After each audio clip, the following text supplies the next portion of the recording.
Hey friends, welcome back to the Destination Baby and Kids YouTube channel. This is Gina and I am here doing an installation video of the rotating car seat, the Maxi-Cosi Emme 360. So this is a seat that you can install one time and then it can face backward, forward, and theoretically be a booster seat. So we're going to go through that right now. So to start with any of these 360 seats, like the Even Flow or the Nuna, your first step is always going to be to hook up the top tether. And I've taken the liberty of doing that already here in my car because it was a little bit tricky. And then they say to loosely attach it. So we don't need this to be crazy tight, but we want it to be somewhat tight. So we've got that set up right there. And we'll tighten it down at the very, very end, but at least we have it started.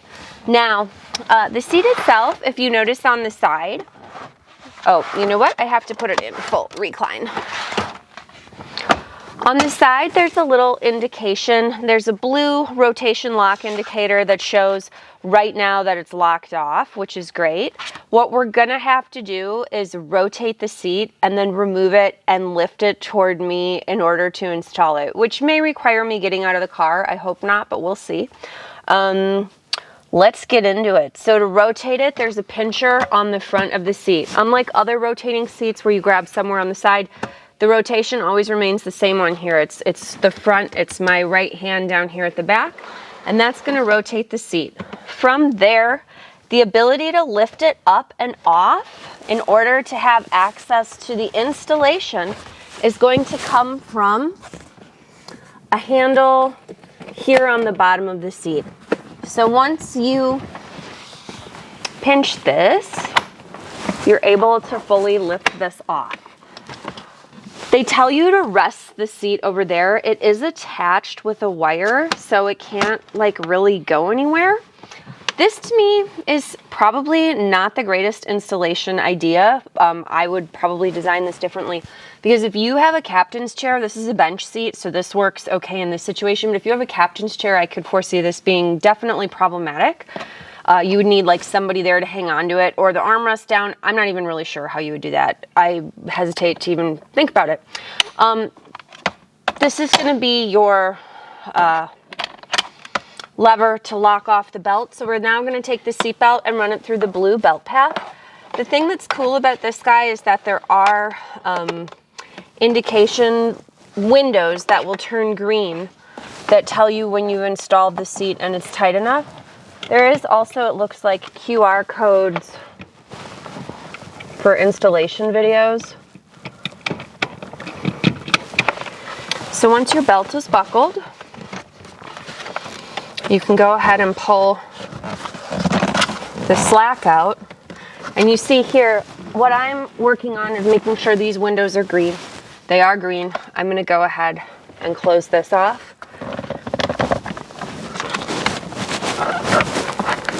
You didn't hear it make a loud click noise, but it's not moving. And this portion of the seat is definitely not moving an inch from its installation point. And now I'm going to tighten this up just for my final step. So that's nice and tight. Now we have to get this back on here. This wire lines up on the back there and then it scoots in. So now we're installed and the seat is ready to go. I'm going to spin it toward myself right now just in order to get back next to it. But one thing I'll point out about this seat is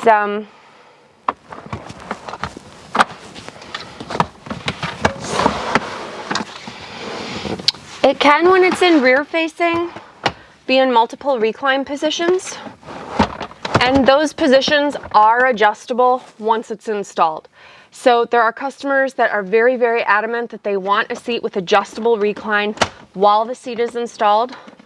Most car seats don't do that. With a few of these 360s, I know with the Nuna you have the capability to do that, and with this guy you would as well.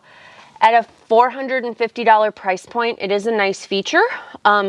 It does have the anti-rebound plate, which is great so that the seat won't rotate in this direction in an accident.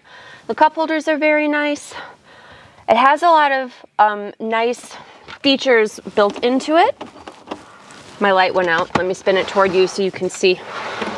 I will say too that it by far has the most padding out of any of the seats that like I've ever sold, almost to the point where I would probably as a parent be annoyed with all of these different wedges and things that are in it.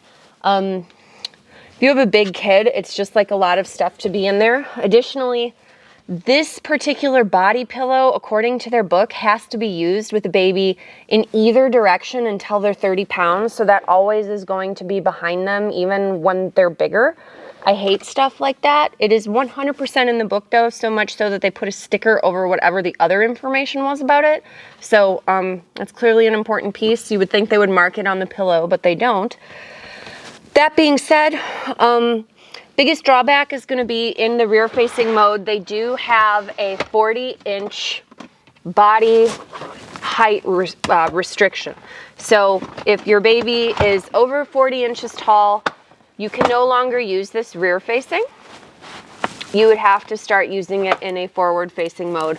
So it might not be the best option for extended rear-facing, and I wouldn't say it's a great option for tall kids. What I would say is for average height children and parents that want all the features in one seat for a really reasonable price, this is a great option. Functionally, it's okay. I think other ones have better turning mechanisms. The City Turn from Baby Jogger, the Nuna, obviously, no question. And even the Graco are easier to turn than this, but this by far is the most padded, most plush, and incredibly reasonably priced. I would say it's more padded than Nuna, although I don't know if the quality of the padding is as nice. There is more of it. It's unbelievable. It feels like a big seat too. So all in all, definitely a nice little option if you're looking for something in the $450 price range to do everything. That being said, if you've got any questions or follow-ups, please feel free to like, comment, or subscribe down on the bottom. We would love to see you for our other videos. And if you have any follow-ups, just let us know. Thanks for watching. We'll see you on the next one.